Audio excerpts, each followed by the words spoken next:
अब हम इसमें इन्फ्लामेशन और रिपेयर करेंगे। इन्फ्लामेशन और रिपेयर में क्या फ़र्क है? इन्फ्लामेशन क्या होती है? बेसिकली इन्फ्लामेशन जो होता है वो वैस्कुलर टिश्यूज़ का रिस्पॉन्स होता है। जब कोई इन्फेक्शन या कोई जब कोई इन्फेक्शन होती है, यहाँ पे टिश्यू डैमेज होता है। टिश्यू डैमेज इन्फ्लामेशन क्या है? जब हम इन्फ्लामेशन जो है वो वेस्कुलाइज टिश्यू, बेसिकली इन्फ्लामेशन टिश्यूज़ का ही रिस्पॉन्स है। सही, जब इन्फेक्शन होती है या फिर जब टिश्यू डैमेज हो जाता है तो उसके रिस्पॉन्स में इन्फ्लामेशन होती है। सही, जब इन्फ्लामेशन होती है तो क्या होता है कि जो अब बॉडी के होस्ट डिफेंस है ना, जैसे कि मॉलिक्यूल्स वगैरह और जितने भी सेल्स हैं और दूसरे मॉलिक्यूल्स हैं, वो क्या करते हैं, वो सर्कुलेशन को लीव करके उस साइड पर आ जाते हैं जहाँ इन्फ्लामेशन होती है। जब वो उस साइड पर आते हैं तो वो क्या करते हैं, अगर कोई ऑर्गेनिज्म, कोई पैथोजन बाहर से आ रहा होता है तो उसको एलिमिनेट कर देते हैं। सही, बेसिकली इन्फ्लामेशन जो है वो प्रोटेक्टिव रिस्पॉन्स है। जब कोई टिश्यू डैमेज या इन्फेक्शन होती है तो उसके रिस्पॉन्स में इन्फ्लामेशन होती है। इन्फ्लामेशन होने की वजह से कोई पैथोजन जो है वो इंटर नहीं हो सकता बॉडी में। अगर कोई होता है तो वो किल हो जाता है, उसी टाइम में किल हो जाता है। सही, अच्छा, अगर इन्फ्लामेशन नहीं होगी तो क्या होगा? जब इन्फ्लामेशन नहीं होगी तो इन्फेक्शन जो है वो अनचेक रहेगी, पता नहीं चलेगा कि इन्फेक्शन जो है वो कहाँ हुई है कि नहीं, क्योंकि इन्फ्लामेशन होने की वजह से हमें पता चलता है कि भाई इस जगह इन्फेक्शन हुई है, जिस जगह इन्फ्लामेशन होती है। इन्फ्लामेशन नहीं होगी तो इन्फेक्शन जो होती है वो अनचेक रहेगी तो क्या होगा? वो ज़्यादा फैल जाएगी। सही, और वो जो ज़ख़म है वो जो है वो हील नहीं हो पाएंगे और जो टिश्यू है वो परमानेंटली डैमेज हो जाएगा। सही, अच्छा, अब इन्फ्लामेशन किस तरह से होती है? जब इन्फ्लामेशन होती है तो क्या होता है कि जब बेसिकली इन्फ्लामेशन जब होती है तो इन्फ्लामेटरी रिएक्शंस डेवलप होते हैं। सही, वो किस तरह होते हैं? जब इन्फ्लामेशन होती है तो वहाँ अगर यहाँ इन्फ्लामेशन हुई है तो इस जगह पर जो क्या बोलते हैं, अगर इस जगह इन्फ्लामेशन हुई है तो बाहर से कोई पैथोजन इस जगह पर आके लगा हुआ है तो क्या होगा कि तो जो हमारी बॉडी में जो हमारी बॉडी जो इस तो क्या होगा कि जो हमारी बॉडी में सेल्स हैं, जो मॉलिक्यूल्स हैं, वो बेसिकली इसको रिकॉग्नाइज़ करेंगे। सही, जो बॉडी के सेल्स और मॉलिक्यूल्स होते हैं वो रिकॉग्नाइज़ करेंगे उस पैथोजन को।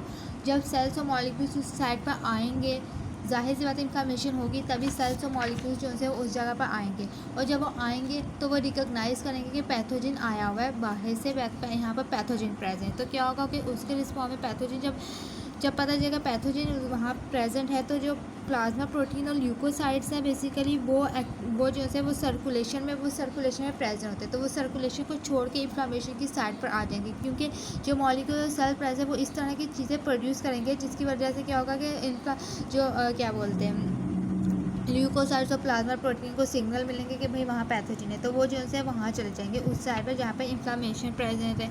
फिर ल्यूकोसाइड्स और प्रोटीन जो है वो एक्टिवेट हो जाएंगे और वो डिस्ट्रॉय कर देंगे ऑर्गेनिज्म को, पैथोजन को। उसके अलावा और फिर ये रिएक्शन जो है वो कंट्रोल हो जाएगा और फिर जो डैमेज टिश्यू है वो रिपेयर हो जाएगा। ये सारा प्रोसेस जो है ये ऑर्गेनिज्म किस तरह आते हैं, ल्यूकोसाइड किस तरह एक्टिवेट होते हैं, मोनोसाइट्स, न्यूट्रोफिल्स, ये सारा सब जो है ये हमने फिजियो में पढ़ा हुआ है। फिजियो में ये सारा पढ़ा हुआ है। अब हम इसकी पैथोजन पढ़ा रहे हैं कि इन्फ्लामेशन होती है तो किस तरह से इन्फ्लामेशन होती है, क्यों होती है, इन्फ्लामेशन की टाइप्स क्या है, ये सब जो है अब हम इसकी पैथोजेनेसिस पढ़ा रहे हैं। सही, अच्छा, अब इन्फ्लामेशन जो है वो दो तरह की होती है, एक एक्यूट होती है, क्रॉनिक होती है। एक्यूट जो है वो इनिशियल होती है। सही, वो जब कोई इन्फेक्शन होती है या कोई टिश्यू डैमेज होता है तो जो इनिशियल रिस्पांस है वो एक्यूट इन्फ्लामेशन होती है। सही, वो जो है वो थोड़ी देर के लिए होती है, शॉर्ट ड्यूरेशन होता है, फ्यू आवर्स टू डेज होती है। सही, उसमें क्या होता है बेसिकली जो एक्यूट इन्फ्लामेशन बेसिकली उसमें न्यूट्रोफिल जो है वो प्रीडोमिनेंट होते हैं। सही, अच्छा, अगर इन्फ्लामेशन जो है वो एक्यूट इन्फ्लामेशन सही, अगर जो है वो अगर वो रिपेयर नहीं होगी, मतलब कि इन्फ्लामेशन ख़त्म नहीं होगी, अगर टिश्यू डैमेज ही रहेगा तो वो इन्फ्लामेशन जो है वो ज़्यादा देर तक रहेगी तो वो क्रॉनिक इन्फ्लामेशन बन जाएगी। अच्छा, अब क्या होगा? अब क्रॉनिक इन्फ्लामेशन क्या होती है? क्रॉनिक इन्फ्लामेशन जो है वो काफ़ी देर तक रहती है। सही, और उनमें जो है प्रीडोमिनेंट मैक्रोफेजेस होते हैं। सही, अच्छा, इन्फ्लामेशन जो होती है वो केमिकल मीडिएटर्स होते हैं जो होस्ट सेल के अब जो जिस बॉडी में इन्फेक्शन हुई होती है उस बॉडी के ही जो सेल्स हैं वो केमिकल मीडिएटर्स प्रोड्यूस करते हैं। और केमिकल मीडिएटर्स क्या करते हैं, बेसिकली वो इन्फ्लामेशन को इंड्यूस करते हैं। सही, इन्फ्लामेशन क्या है, प्रोटेक्टिव रिस्पॉन्स है। सही। अच्छा, अब एक्यूट और क्रॉनिक इन्फ्लामेशन में डिफरेंस क्या है कि एक्यूट जो है वो फास्ट होती है और मिनट्स टू आवर्स या सेवरल डेज तक रहती है, जबकि क्रॉनिक जो होती है वो स्लो होती है, वो काफ़ी दिन तक रहती है। जो एक्यूट इन्फ्लामेशन में प्रीडोमिनेटली न्यूट्रोफिल्स होते हैं, जबकि क्रॉनिक में मैक्रोफेजेस होते हैं। सही। एक्यूट स्लो होती है, माइल्ड होती है, सही, सेल्फ लिमिटेड होती है, जबकि क्रॉनिक जो होती है वो सिवियर होती है, वो प्रोग्रेसिव होती है, मतलब कि वो आगे बढ़ती जाती है। सही। इसमें एक्यूट में लोकल और सिस्टमेटिक साइंस जो है वो प्रोमिनेंट होते हैं, जबकि क्रॉनिक में लेस प्रोमिनेंट होते हैं। सही। उसके अलावा अच्छा, अब जब इन्फ्लामेशन हुई है तो इन्फ्लामेशन के कुछ साइंस होते हैं जिनको हम कार्डिक साइंस कहते हैं। सही। उनमें पहला हीट, जब इन्फ्लामेशन होगी तो सारी सी बातें हीट प्रोड्यूस होगी। सही। उस साइड पर वो हीटेड हो जाएगा, उसको हम लैटिन वर्ड में कॉलर कहते हैं। सही। हीट होगी तो रेडनेस भी होगी, उसको हम रूबर कहते हैं। रेडनेस होगी, फिर स्वेलिंग होगी जिसे हम ट्यूमर कहते हैं। फिर जाहिर सी बात है स्वेलिंग हुई तो पेन भी तो होगी, पेन होगी तो उसे हम डॉलर कहते हैं। उसके अलावा जो जहाँ पर इन्फ्लामेशन हुई है, जहाँ पेन हो रही है, स्वेलिंग हो रही है, वो हिस्सा, वो जगह जो है वो फंक्शनलेस हो जाएगी, वो कोई फंक्शन परफॉर्म नहीं कर पाएगी, तो उसे हम फंक्शनलेसिया कहते हैं। अच्छा, अब क्या बेसिकली इन्फ्लामेशन क्या करती है, इन्फ्लामेशन जो होती है वो जो ऑर्गेनिज्म ऑफेंडिंग एजेंट्स आते हैं उनको एलिमिनेट करती है। सही। इसका फंक्शन क्या है कि इसका गोल क्या है, बेसिकली इन्फ्लामेशन का कि एलिमिनेट करती है ऑफेंडिंग ऑर्गेनिज्म को। सही। अच्छा, अब ऑफेंडिंग ऑर्गेनिज्म रिमूव हो गया तो अब जो सी टिश्यू डैमेज हुआ है उसने रिपेयर भी तो होना है। अब रिपेयर जो है वो दो तरह की होती है, एक होती है, दो तरह से रिपेयर होती है, एक होती है डिजेनरेशन, एक होती है स्कारिंग। सही। अब रिजेनरेशन में क्या होता है कि जो इंजर्ड टिश्यू होता है ना, वो जो होता है वो जो वहाँ पर अब अगर जो इंजर्ड टिश्यू है ना वो बेसिकली वो जो इंजर्ड टिश्यू है वो रिप्लेस हो जाते हैं बाय अ सेल। सही। तो इसको हम कहते हैं रीजनरेशन। सही। वहाँ पे क्या होता है, इंजर्ड टिश्यू जो होते हैं वो दूसरे सेल्स के ज़रिए रिप्लेस हो जाते हैं, जो हेल्दी सेल्स होते हैं उसको हम रीजनरेशन कहते हैं। सही। जबकि स्कारिंग क्या होती है कि अगर कोई डिफेक्टेड साइड हुई है तो वो जो होती है वो फिल हो जाएगी कनेक्टिव टिश्यू से, तो वहाँ स्कार्स बन जाएंगे, जैसे कि क्लॉट नहीं बन जाते, इस तरह के स्कार्स बन जाते हैं। सही। उसे हम कहते हैं स्कार्स। दो तरह की रिपेयर हो गई, एक होती है स्कार्स और एक होती है रीजनरेशन। सही। आगे है ये, इसका आगे ज़्यादा अच्छे तरीके से याद हो जाएगा। अब कॉजेज़ क्या है इन्फ्लामेशन की, इन्फ्लामेशन किस तरह से होती है, इन्फेक्शंस की वजह से हो सकती है, किसी भी इन्फेक्शन की वजह से हो सकती है। सही। कोई बैक्टीरिया आ गया, कोई फंजी आ गया, उसकी वजह से भी इन्फ्लामेशन हो सकती है। सही। टिश्यू नेक्रोसिस हो गया, अगर इस्कीमिया हो गया, सही, उसकी वजह, अगर फिजिकल या केमिकल इंजरी हो गई, कोई ट्रॉमा हो गया, उसकी वजह से भी टिश्यू नेक्रोसिस हो सकती है। अगर कोई फॉरेन बॉडीज़ वगैरह आ गई, जैसे कि स्प्लिंटर्स होते हैं, सूचर्स वगैरह होते हैं, उसकी वजह से भी क्या बोलते हैं इन्फ्लामेशन हो सकती है। इसके बाद इम्यूनिकल रिएक्शन। सही। क्या बोलती है कि बॉडी का अपना ही जो इम्यून सिस्टम है ना वो डैमेज कर देता है इंडिविजुअल के अपने सेल्स टिश्यूज़ को, जैसे कि एलर्जिकल रिएक्शंस होते हैं। बेसिकली इन्फ्लामेशन एलर्जिकल रिएक्शंस होते हैं, हाइपर सेंसिटिविटीज़, इम्यूनिकल रिएक्शन को हाइपर सेंसिटिविटीज़ भी कहते हैं। सही। कुछ ड्रग्स होते हैं वो लेने से एलर्जिकल रिएक्शंस हो जाते हैं, तो ये इसकी वजह से भी इन्फ्लामेशन हो सकती है। अच्छा, तो अब क्या है, recognition of microbes and damage cell. अब जो फर्स्ट स्टेप है इन्फ्लामेटरी रिस्पॉन्स, वो क्या है कि बेसिकली जो नेक्रोटिक सेल्स होते हैं या जो माइक्रोब होते हैं ना, जो हमारी बॉडी जो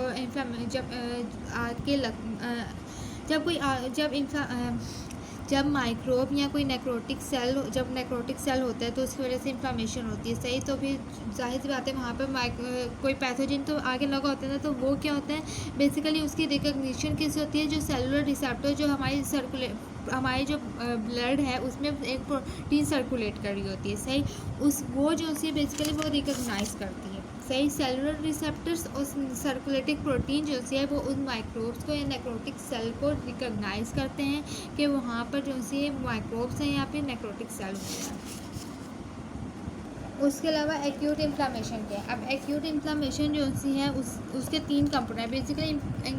जो एक्यूट इन्फ्लामेशन वो 3 रिस्पॉन्स प्रोड्यूस करती है। जब एक्यूट इन्फ्लामेशन होती है तो 3 चीज़ें प्रोड्यूस होती है। एक क्या होता है कि जो स्मॉल वेसल्स की डायलेशन हो जाती है। जब स्मॉल वेसल की डायलेशन हो जाती है तो उसके रिस्पॉन्स में क्या होता है कि उसके रिस्पॉन्स में क्या होता है, ब्लड फ्लो जो है वो इंक्रीज़ हो जाता है। सही। दूसरा, परमिएबिलिटी इंक्रीज़ हो जाती है। जब परमिएबिलिटी इंक्रीज़ हो जाती है तो जो प्लाज्मा प्रोटीन और ल्यूकोसाइड्स है ना, वो सर्कुलेशन को लीव करके उस साइड पर आ जाते हैं जहाँ पर इन्फ्लामेशन प्रेजेंट होती है। सही। उसके बाद क्या होता है, ल्यूकोसाइड जो उनसे हैं, जाहिर सी बात है जब परमिएबिलिटी इंक्रीज़ होगी तो ल्यूकोसाइड वगैरह जितने भी है वो सर्कुलेशन को लीव करके उस साइड पर आ जाएंगे। जब वो उस साइड पर आएंगे तो वो रिकॉग्नाइज़ करेंगे ये वहाँ पर कोई ऑफेंडिंग ऑर्गेनिज्म है और वो उसको क्या कर देंगे, ब्रेक डाउन कर देंगे, उसको एलिमिनेट कर देंगे।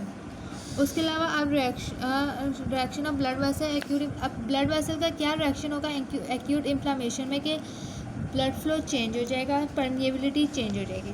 क्या होगा कि ब्लड फ्लो इंक्रीज़ हो जाएगा, परमिएबिलिटी इंक्रीज़ हो जाएगी। अब ये दोनों जब ब्लड फ्लो और परमिएबिलिटी इंक्रीज़ होती है तो मूवमेंट, तो ये क्या करते हैं बेसिकली, ये मूवमेंट करवाते हैं प्लाज्मा प्रोटीन और ल्यूकोसाइड्स की। कि प्लाज्मा प्रोटीन और ल्यूकोसाइड जो है वो सर्कुलेशन को छोड़ के इन्फेक्शन, जहाँ पे इन्फेक्शन या इंजरी हुई है वहाँ पर आ जाए। तो इसके रिस्पॉन्स में क्या होगा कि ल्यूकोसाइड्स और प्लाज्मा प्रोटीन जो है वो सर्कुलेशन को लीव करके साइट ऑफ इन्फेक्शन या इंजरी चले जाएंगे। अच्छा, अब एक्सुडेट क्या होता है, एक चीज़ होती है एक्सुडेट। वो क्या होता है बेसिकली, जब फ्लूइड स्केप हो जाता है ना, स्केप ऑफ फ्लूइड को बेसिकली हम एक्सुडेट कहते हैं। उसमें क्या होता है कि जब प्रोटीन और ब्लड वेसल जो वेसल्स हैं, जो ब्लड सेल और प्रोटीन है, जब वो वेस्कुलर सिस्टम को छोड़ के इंटरस्टिशियल फ्लूइड या फिर बॉडी कैविटी में इंटर हो जाते तो हम उसको एक्सुडेट कहते हैं। सही। बेसिकली एक्सुडेट जो है, जब एक्सुडेट होती है तो वो ये शो करता है कि भाई परमिएबिलिटी इंक्रीज़ हुई है ब्लड वेसल की। सही।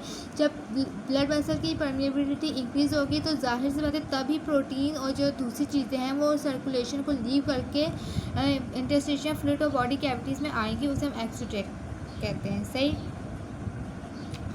एक्सुडेट जब होता है तो फिर जब इन्फ्लामेशन होती है तो एक्सुडेट भी जो होता है बेसिकली लीव होता है। और एक्सुडेट में जो होता है प्लाज्मा जो उसमें हाई प्रोटीन कंटेंट्स होते हैं। सही।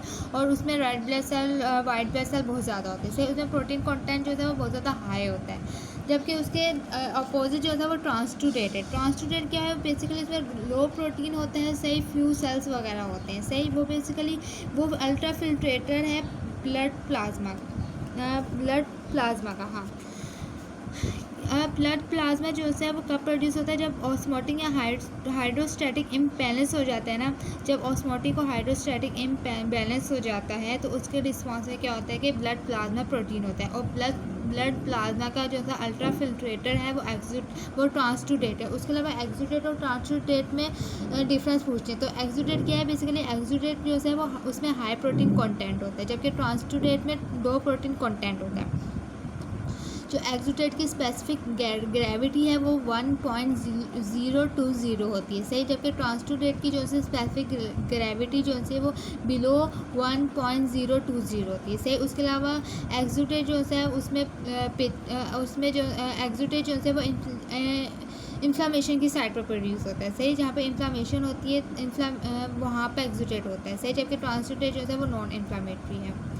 उसके अलावा एक्सुडेट में जो है वो क्लॉटिंग होती है, जबकि ट्रांसटूडेट में क्लॉटिंग नहीं होती। उसके अलावा एक्सुडेट जो है वो नॉन पिचिंग है, जबकि ट्रांसटूडेट जो है वो पिचिंग है।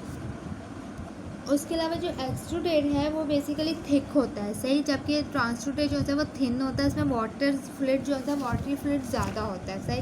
और जो एक्सुडेट है वो बेसिकली एक्टिव ट्रांसपोर्ट के ज़रिए जो है मूवमेंट प्रोड्यूस होता है। सही। जबकि ट्रांसटूडेट जो है वो पैसिव ट्रांसपोर्ट के ज़रिए प्रोड्यूस होता है। सही। हाँ। और एक्सुडेट जो है वो क्या करता है, प्लाज्मा का जो परमिएबिलिटी एंडोथीलियल की वो इंक्रीज़ कर देता है, जबकि ट्रांसटूडेट जो है वो एंडोथीलियल की परमिएबिलिटी को नॉर्मल रखता है। सही।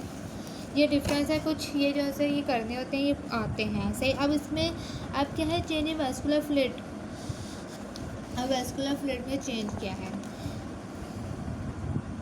इसमें चेंज किया है कि बेसिकली जो वेज़ोडाइलेशन है वो किस तरह से होती है, वो हिस्टामीन के ज़रिए होती है। हिस्टामीन जो है वो वेज़ोडाइलेशन को इंड्यूस करता है, सही। अब वेज़ोडाइलेशन जब होती है तो क्या होता है कि पहले जो होती है आर्टियोल्स की वेज़ोडाइलेशन होती है। उसके अलावा जितने भी कैपिलरी ब्लड है उन जो न्यू कैपिलरी ब्लड है बेड्स है बेसिकली जितनी भी कैपिलरीज है उनको ये ओपन करता है, उनको ये ओपन करता है, जिसकी रिस्पॉन्स में क्या होता है कि ब्लड फ्लो जो है वो बहुत ज़्यादा इंक्रीज़ हो जाता है, सही। तो जब ब्लड फ्लो इंक्रीज़ हो जाता है तो इंक्रीज ब्लड फ्लो जो है वो हीट और रेडनेस कॉज करता है at the site of inflammation, सही। उसके अलावा क्या है कि जाहिर सी बात है हीट और रेडनेस होगी, ब्लड फ्लो इंक्रीज़ हो गया तो जाहिर सी बात है जब ब्लड फ्लो इंक्रीज़ हो जाता है तो अब क्या होता है कि ब्लड फ्लो जब इंक्रीज़ हो जाता है तो ब्लड फ्लो जो है वो परमिएबिलिटी है ना माइक्रोवेस्कुलर्स की, उनको भी इंक्रीज़ कर देता है, सही। तो परमिएबिलिटी जो है वो माइक्रोवेस्कुलर्स की वो इंक्रीज़ हो जाती है और जो एक्सुडेट है उसकी पोरिंग आउट हो जाती है, सही। In the extra vascular tissues में बेसिकली एक्सुडेट जो है जो हाई कंटेंट ऑफ प्रोटीन जो है वो लीक आउट हो जाता है in the extra vascular tissues में, सही। अब जाहिर सी बात है ब्लड प्रेशर भी बहुत ज़्यादा, ब्लड फ्लो भी बहुत ज़्यादा हाई है, परमिएबिलिटी भी हाई है, तो अब क्या होगा कि एक्सुडेट भी इंक्रीज़ हो गया, सही। फ्लूइड भी लीक हो रहा है, तो जब बहुत ज़्यादा फ्लूइड लीक हो जाता है ना तो जो वेसल्स की डायमीटर है वो भी इंक्रीज़ हो जाती है, सही। जब वेसल की डायमीटर इंक्रीज़ हो जाती है तो ब्लड फ्लो को वो स्लो कर देती है, सही। और जो स्मॉल वेसल्स में रेड सेल्स प्रेजेंट होते हैं उसकी कंसंट्रेशन को भी स्लो कर देती है, सही। जिसके रिस्पॉन्स में क्या होता है कि ब्लड की विस्कोसिटी जो है वो इंक्रीज़ हो जाती है, सही।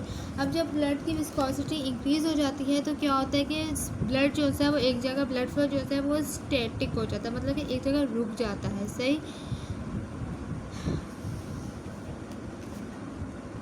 अच्छा, अब इंक्रीज वेस्कुलर परमिएबिलिटी। अब क्या होता है कि बेसिकली वेस्कुलर जब इसमें क्या होता है कि वेस्कुलर परमिएबिलिटी जो है वो इंक्रीज़ हो जाती है एक्यूट इन्फ्लामेशन में, सही। जिसमें क्या होता है कि अगर रिट्रैक्शन हो जाए ना एंडोथेलियल सेल्स की तो उसमें उसके रिस्पॉन्स में क्या होता है जो सब एंडोथेलियल स्पेस है ना जो वो जो है वो ओपन हो जाती है, सही। जब वो ओपन हो जाती है तो जाहिर बात है वेस्कुलर लीकेज जो है वो वेस्कुलर लीकेज जो है वो हो जाती है, वेस्कुलर की लीकेज हो जाती है, सही। जितने भी वेस्कुलर कंटेंट वगैरह वो लीक आउट हो जाते हैं, सही। और ये जो है ये हिस्टामिन ब्रैडिकाइनिन और ल्यूकोट्राइन्स की वजह से होता है। बेसिकली हिस्टामिन ब्रैडिकाइनिन क्या करते हैं कि वो रिट्रैक्शन करवा देते हैं एंडोथेलियल सेल की, सही। जब एंडोथेलियल सेल की रिट्रैक्शन हो जाती है तो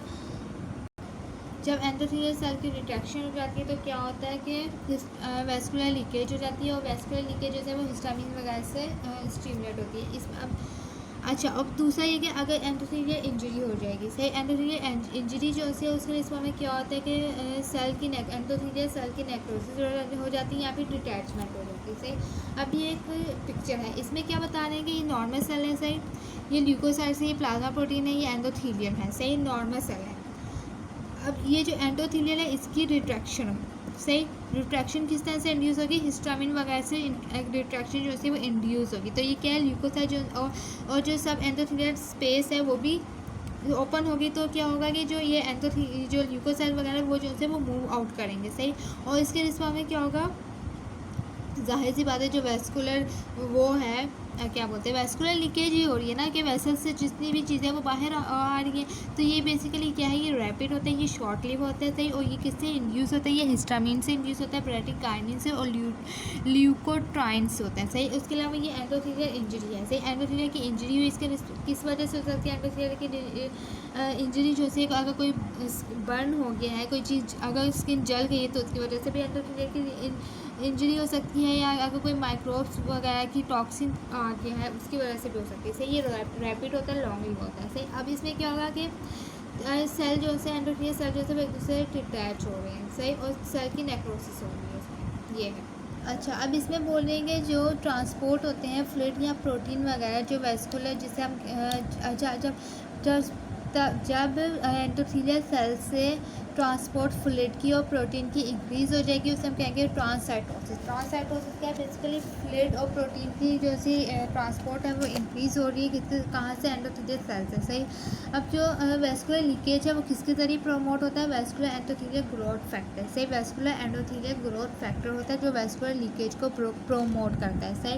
उसके अलावा अब ये रिस्पॉन्स लिम्फ वेसल्स का रिस्पॉन्स है, बेसिकली लिम्फ वेसल्स जो है वो क्या करते हैं, वो एक्स्ट्रा वेस्कुलर फ्लूइड को ड्रेन आउट करते हैं। सही। और पुलिस करते हैं और उसकी निगरानी करते हैं, उसको फिल्टर करते हैं एक्स्ट्रा वेस्कुलर फ्लूइड को। सही। जब इन्फ्लामेशन होती है तो क्या करते हैं, बेसिकली वो जो एडिमा फ्लूइड जाहिर सी बात है जो एक्यूमुलेट हो रहा होता है। सही।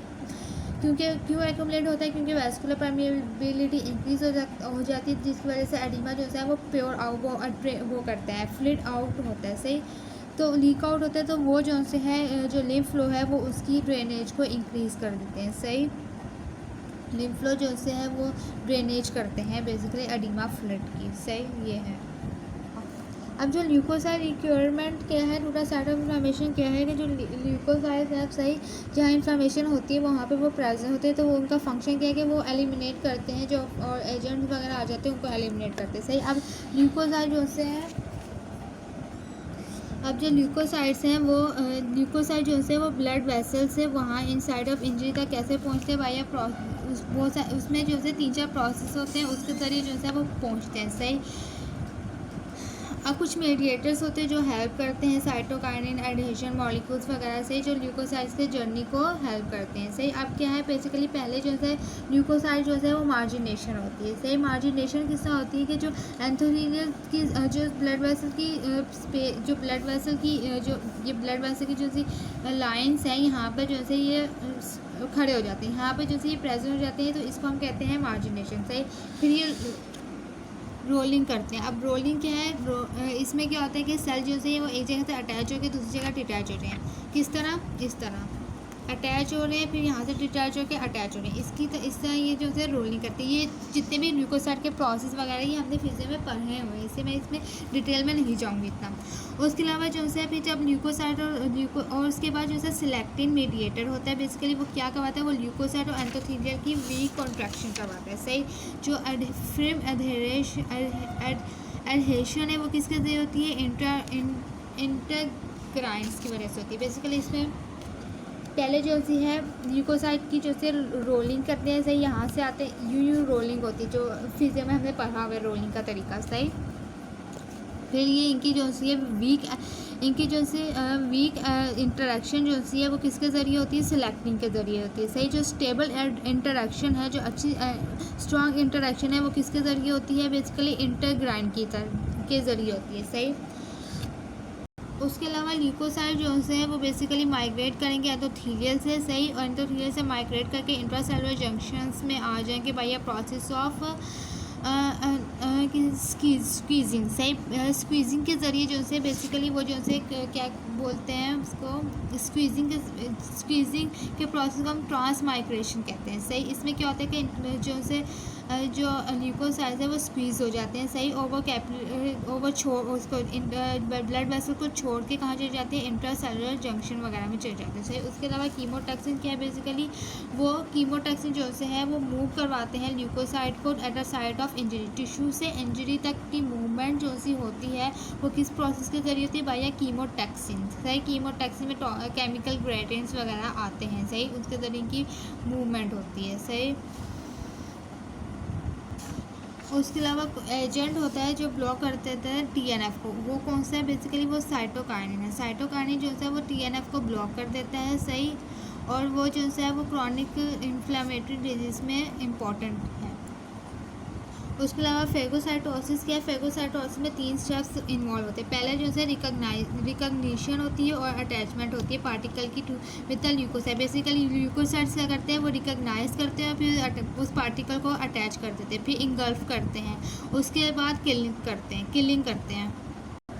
अब जो इंट्रासेलुलर डिस्ट्रक्शन है माइक्रोस और डेब्रिस की, वो किस तरह से होती है कि जो ऑक्सीजन रिएक्टिव ऑक्सीजन स्पीशीज़ होती हैं और रिएक्टिव नाइट्रोजन स्पीशीज़ होती है। बेसिकली वो जो इंट्रासेलुलर माइक्रोब्स एंड डेब्रिस वगैरह प्रेजेंट होते हैं, उनकी ये डिस्ट्रक्शन करते हैं। और लाइसोसोम एंजाइम वगैरह जो उनसे वो किस तरह डाइजेस्ट करके उनकी डिस्ट्रक्शन कर देते हैं, जो इंट्रासेलुलरली प्रेजेंट होते हैं। अब मीडिएटर इन्फ्लामेशन के मीडिएटर्स वो होते हैं, वो सब्सटेंस होते हैं जो इनिशिएट करते हैं और इन्फ्लामेटरी रिएक्शन को रेगुलेट करते हैं। सही, उनमें जो है बहुत सारे मीडिएटर्स होते हैं। पहला मीडिएटर जो उनसे एक होता है cell drive mediator. Cell drive mediator में जो है अमाइन आते हैं। दूसरे होते हैं सिंथेसिस डी नोवो मीडिएटर्स, उसमें जो है प्रोस्टाग्लैंडिन, ल्यूकोट्राइन, साइटोकाइन्स आते हैं। सही, उसके अलावा जो से कुछ एक मेजर कुछ एक्यूट इन्फ्लामेशन के जो major mediator cells, basically acute inflammation के कुछ सेल जो है वो मीडिएटर प्रोड्यूस करते हैं, जो टिश्यू मैक्रोफेजेस हैं, डेंड्राइटिक सेल्स हैं और मास्ट सेल्स हैं। उसके अलावा प्लाज्मा ड्राइव मीडिएटर में कॉम्प्लीमेंट्री प्रोटीन्स आते हैं।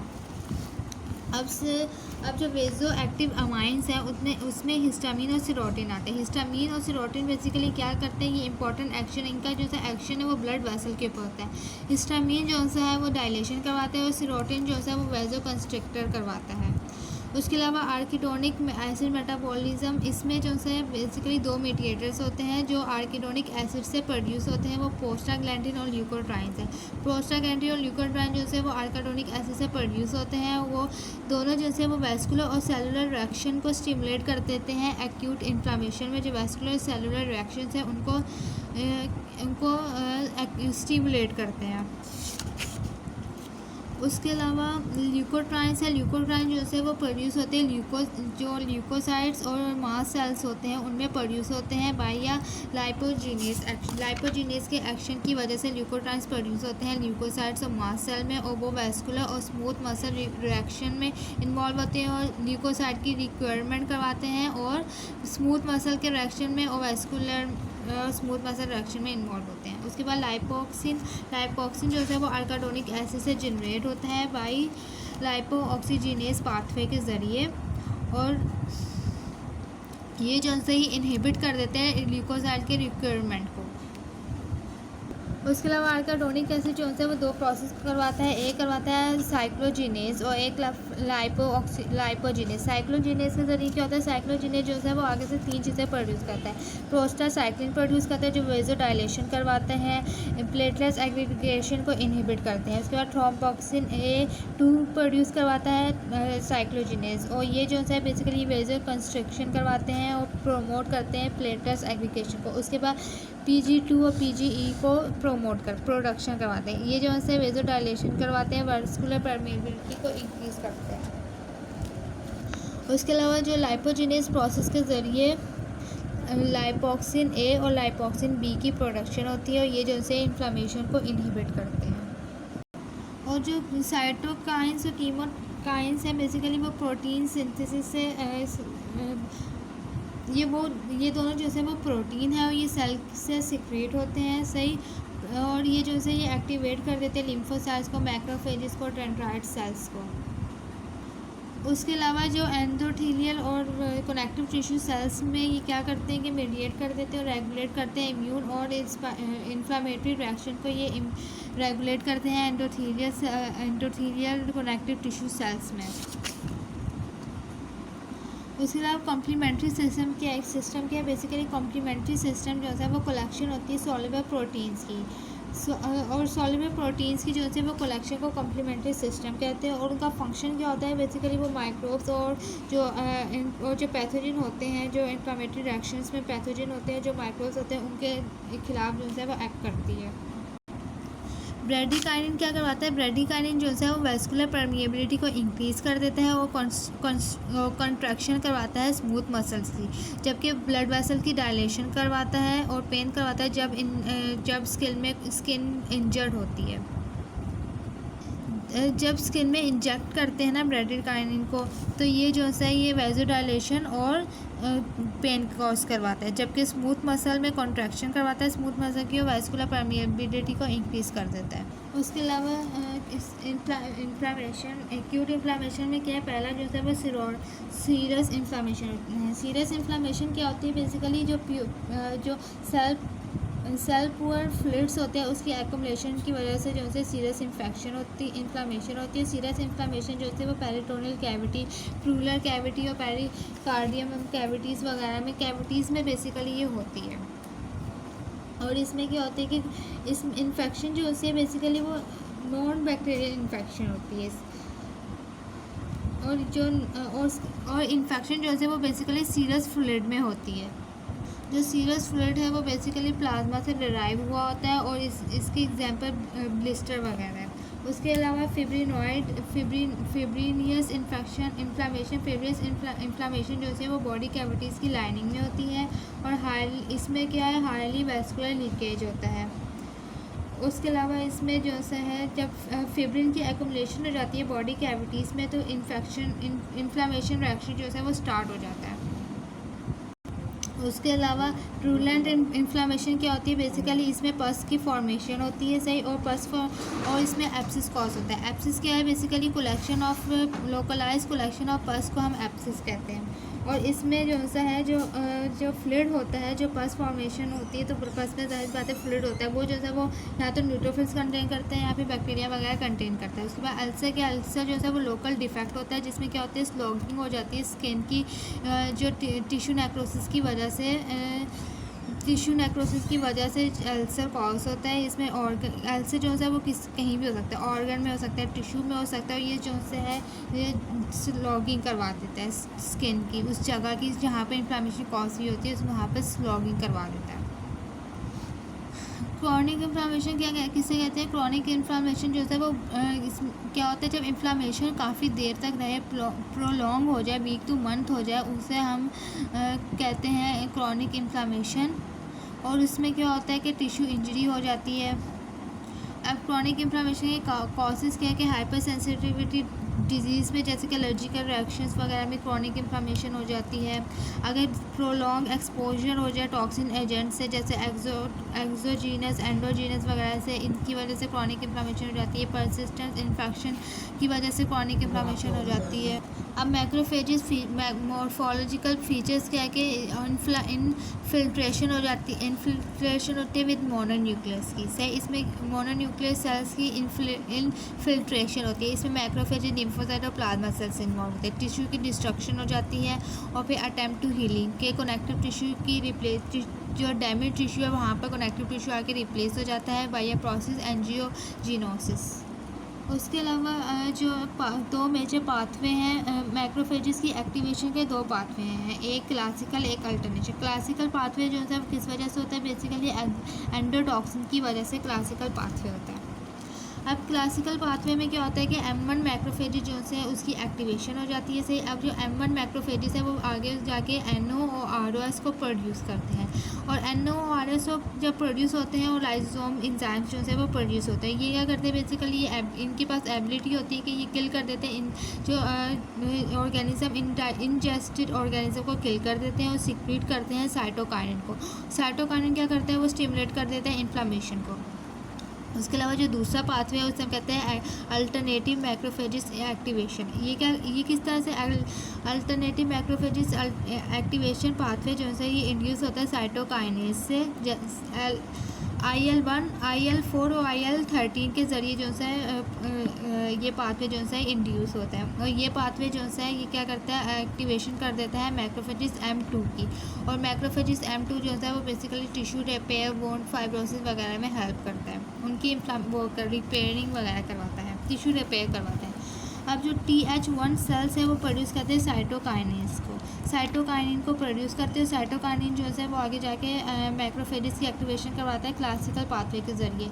जबकि TH2 सेल जो है वो सिक्रेट करते हैं इंटरल्यूकिन 4, 5 और 13। और ये तीनों जो है क्या करते हैं, एक्टिवेट करते हैं यूसिनोफिल को और ये रिस्पॉन्सिबल होते हैं बेसिकली ये मैक्रोफेजेस की एक्टिवेशन करवाते हैं बाय अल्टरनेटिव पाथवे के ज़रिए। जबकि TH17 सेल जो है वो सिक्रेट करते हैं इंटरल्यूकिन 7 और ये जो है इंड्यूस करवाते हैं सिक्रेशन, कीमोकाइनेज की सिक्रेशन को इंड्यूस करते हैं। और जो कीमोकाइनेज है वो क्या करवाते हैं, वो न्यूट्रोफिल की रिक्यूरिंग करवाते हैं रिएक्शन में।